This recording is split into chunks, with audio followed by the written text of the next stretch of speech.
What's going on, fellas? I've got a 2013 Chrysler 200 here, and I'm going to use this car to point out to you a few things about how to troubleshoot the starter. Now, normally in these types of videos, I'd point out to you the location of the starter fuse and the starter relay, but looking at the wiring diagram of this thing, there actually are no starter fuses and relays. The starter is powered directly by the integrated power module here. But that doesn't mean we can't check a few things out. So the starter itself is going to be located underneath that intake manifold. Kind of difficult to get to, but what I'm going to do here for you is point out to you which wire goes to that starter to signal it to start. So I've got this pulled up. You do that by just pulling on these tabs here while you lift this integrated power module up, and you can kind of rotate it onto its side. And the wire that goes to the starter that contains the signal is going to be that yellow gray wire right there. Now, what we can do is I'll show you how to unplug that.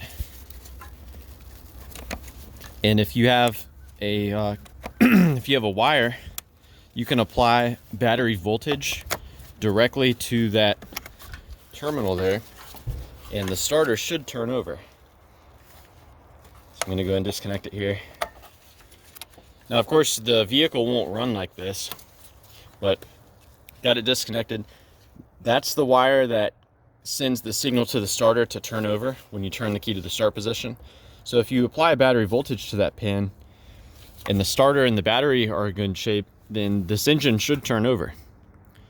You know, if you apply voltage there and that engine doesn't turn over, or you just hear a click, you know, it could be that starter is going out, or maybe your engine's locked up. So at that point, you would probably want to put a breaker bar on the crank and see if you can turn the engine by hand. And if the engine turns by hand, then, you know, you can go ahead and condemn that starter. Now, as far as the ignition switch on this car, it communicates with the control module with the data line. So unless you have a scan tool, there's really nothing you can do with the voltmeter to test that ignition switch. So yeah, I hope this was helpful for you guys. Please be sure to let me know if you have any questions, or more importantly, if you have any advice about troubleshooting the starter on your Chrysler 200. Thanks for watching.